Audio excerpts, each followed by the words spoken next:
बच्चों, आज आपके सामने बायोटेक्नोलॉजी का पार्ट 2 लेकर हम आए हैं। आपके मेंटोर जया श्रीवास्तव आपके सामने आपका अपना चैनल लेके आए हैं। इसमें खूब अच्छे से आप लोग अपने बायो की, केमिस्ट्री की स्टडी कर सकते हो। जो हम बायोटेक्नोलॉजी का बायो में जो बायोटेक्नोलॉजी की यूनिट लेके बैठे हैं, इसमें इंट्रोडक्टरी पार्ट का पहला लेक्चर पढ़ चुका है। आप लोग उससे अपनी स्टडी कर सकते हो, बहुत अच्छे से एक्सप्लेनेशन है। सेकेंड पार्ट में हम लोग उसके स्टेप्स को पढ़ेंगे। इस चैप्टर को जो प्रिंसिपल एंड प्रोसेस चैप्टर है बायोटेक्नोलॉजी का, इसमें इस पूरे चैप्टर को अगर ठीक से डिस्ट्रीब्यूट करके देखा जाए तो 7 डिफरेंट स्टेप्स में बांटा गया है। तो उन 7 डिफरेंट स्टेप्स को हम लोग आगे आने वाले वीडियोस में स्टेप बाय स्टेप पढ़ लेंगे। तो आज हम लोग इसका स्टेप 1 पढ़ने के लिए शुरुआत करते हैं। जैसे कि बच्चों, सबसे पहले अगर बात करें कि थोड़ा सा इंट्रोडक्टरी पार्ट में जाते हैं फिर से एक बार कि व्हाट इज बायोटेक्नोलॉजी। तो डीएनए के अंदर चेंज किया जाता है और डीएनए के अंदर चेंज करके हम लोग बहुत सारी वैक्सीन, दवाइयां, मेडिसिन, हाइब्रिड वेराइटीज, ये सारी की सारी चीजों को फॉर्म करते हैं आज के टाइम पर। चूंकि डीएनए के अंदर चेंज हो रहा है, इसीलिए इस बायोटेक्नोलॉजी को रिकॉम्बिनेंट डीएनए टेक्नोलॉजी भी कहा जाता है। इसको ध्यानपूर्वक समझे, इसको रिकॉम्बिनेंट डीएनए टेक्नोलॉजी भी कहा जाता है। इसको लिखने का तरीका अगर आप देखेंगे तो यहाँ पर स्मॉल r डीएनए टेक्नोलॉजी इस तरीके से बुक्स में लिखा आपको मिलेगा। तो स्टेप 1 की बात करें तो स्टेप 1 में सबसे पहला आपका जो स्टेप है बायोटेक्नोलॉजी प्रोसेस में, isolation of genetic material. Genetic material में मेनली डीएनए या फिर आरएनए काम आता है। तो फिर हम लोगों को सबसे पहले, चूंकि डीएनए में चेंज करना है तो हमको डीएनए चाहिए। वो डीएनए आपको किसी ना किसी सेल से मिलेगा, लिविंग सेल से मिलेगा। सेल ऑलवेज लिविंग सेल से मिलने वाली चीजों को हम लोग सबसे पहले डीएनए तो निकालें, तब तो उसमें चेंज कर पाएंगे। तो डीएनए के बारे में पहले जानते हैं कि डीएनए आखिर सेल में प्रेजेंट कहाँ होता है। तो चाहे आप प्लांट सेल की बात करो, चाहे आप एनिमल सेल की बात करो, चाहे आप फंगल सेल की बात करो, चाहे आप बैक्टीरियल सेल की बात करो, इसके अलावा कुछ भी लिविंग नहीं है। और इन सबके सब में जो डीएनए होता है वो काफी अंदर की तरफ प्रेजेंट होता है। प्लांट सेल में, फंगल सेल में, बैक्टीरियल सेल में बाहर की तरफ सेल वॉल पाई जाती है, अलग अलग मटेरियल की बनी होती है। उसके अंदर न्यूक्लियर मेम्ब्रेन होता है, उस न्यूक्लियर मेम्ब्रेन के अंदर न्यूक्लियोलस होता है और क्रोमेटिन थ्रेड्स पाया जाता है। यही बात हम लोगों ने पढ़ी हुई है, क्लास 9 से ये सब चीजें चली आ रही है। तो अगर हम लोगों को ये वाला पार्ट निकालना हो, अगर हम लोगों को ये क्रोमेटिन थ्रेड्स वाला पार्ट निकालना हो, तो सबसे पहले इस मेम्ब्रेन को तो गलाओ, इस मेम्ब्रेन को तो डाइजेस्ट किया जाए। तो इस मेम्ब्रेन को डाइजेस्ट करने के लिए हम लोग डिफरेंट टाइप के एंजाइम्स का प्रयोग करते हैं। तो देखते हैं कौन कौन सी सेल हम लोग लेंगे और किस किस प्रकार के एंजाइम्स का प्रयोग करके इस न्यूक्लियस मेम्ब्रेन या फिर न्यूक्लियस के अंदर पाए जाने वाले डीएनए को हम लोगों को आइसोलेट करवाना है, बाहर निकालना है। तो इसके लिए आप लोग सेल जो उठाओगे वो कौन कौन सी सेल आप लोगे, जरा उसकी बातें करते हैं। सबसे पहले हम लोग बात करेंगे एनिमल सेल की, उसके बाद हम लोग बात करेंगे प्लांट सेल की, इसके बाद हम लोग बात करेंगे फंगल सेल की, फंजाई की सेल की, और इसके बाद हम लोग बात करेंगे बैक्टीरियल के सेल की। इसके अलावा तो कुछ भी आपका लिविंग बीइंग आसपास नहीं है। एनिमल सेल में सब एनिमल्स, दुनिया भर के सारे एनिमल्स को रखा गया है। Kingdom protozoa to kingdom animalia में phylum protozoa to phylum chordata तक के जितने भी सदस्य हैं वो सब एनिमल सेल में आते हैं, इंक्लूडिंग ह्यूमन बीइंग। हम लोग भी किंगडम एनिमेलिया के सदस्य हैं, ये बात बहुत अच्छे से आप लोगों को पता है। एनिमल सेल की बात करें तो एनिमल सेल में तो भैया कोई सेल वॉल होती ही नहीं है। अगर प्लांट सेल की बात करें तो प्लांट सेल की सेल वॉल सेल्यूलोज की बनी होती है। फंगल सेल की बात करें तो फंगल सेल की सेल वॉल काइटिन की बनी होती है। बैक्टीरिया के सेल की बात करें तो बैक्टीरिया की सेल वॉल नाग या फिर नाम की बनी होती है। कमेंटली कभी कभी इसको पेप्टिडोग्लाइकन से भी संबोधित कर दिया जाता है कि इसकी बैक्टीरिया की सेल वॉल पेप्टिडोग्लाइकन की बनी होती है।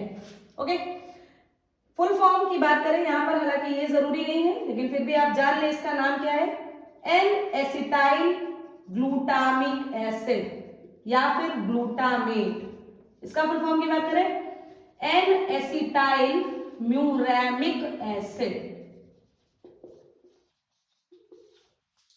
ये बातें हो गई कि सेल वॉल किन सेल में किस टाइप की।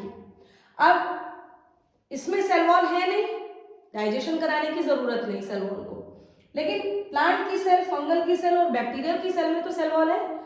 तो इसको डाइजेस्ट कराने के लिए आप डिफरेंट काइंड के एंजाइम्स का प्रयोग करोगे। देखते हैं कौन कौन से एंजाइम्स का प्रयोग करना है। सबसे पहले प्लांट सेल की सेलुलोज को डाइजेस्ट करने के लिए आप सेलुलेस एंजाइम का प्रयोग करेंगे।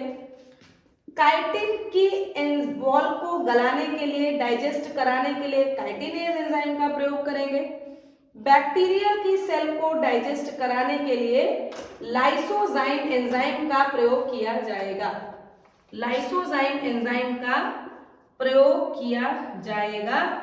इन बातों को बिल्कुल अच्छे से आप लोग याद कर लीजिए। क्या क्या बातें हुई फिर से पूरा समझते हैं कि किसी भी सेल के सबसे पहले डीएनए को आइसोलेट करवाना है बायोटेक्नोलॉजी के प्रोसेस को करने के लिए।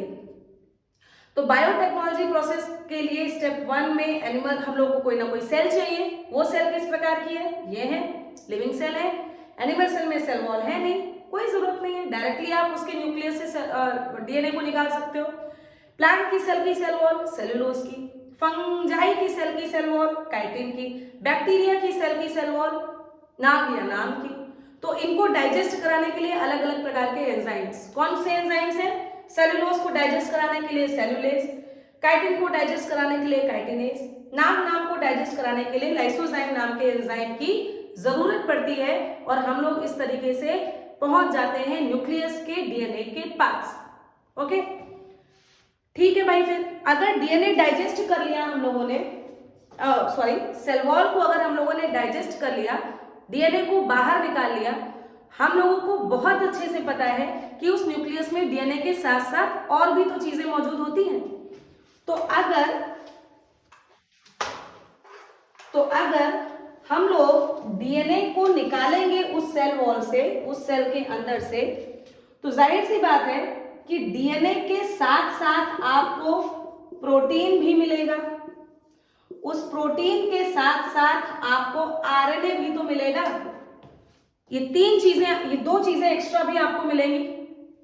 भैया जब सारी चीजें निकल आई तो हमको तो चाहिए सिर्फ डीएनए, काम तो हमको सिर्फ डीएनए का है।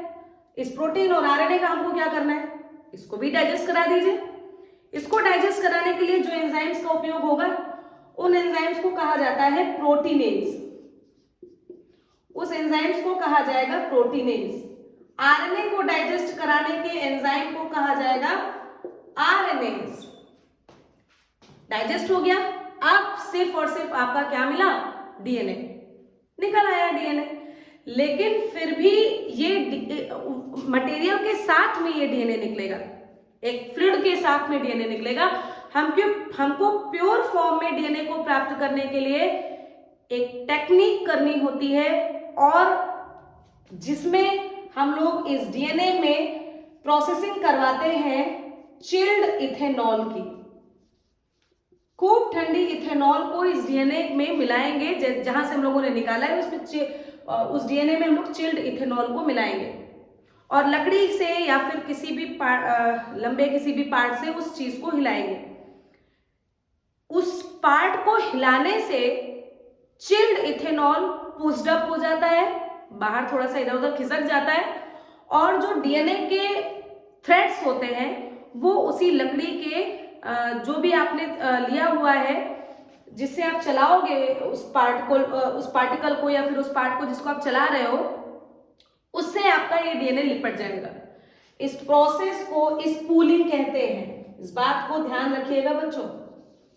चिल्ड इथेनॉल डालकर डीएनए को सेपरेट आउट करवाना is called as spooling.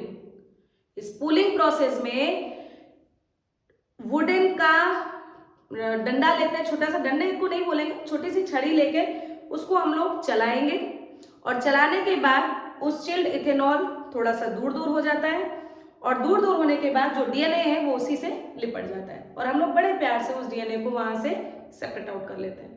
First step आपके बायोटेक्नोलॉजी का यहीं पर खत्म होता है।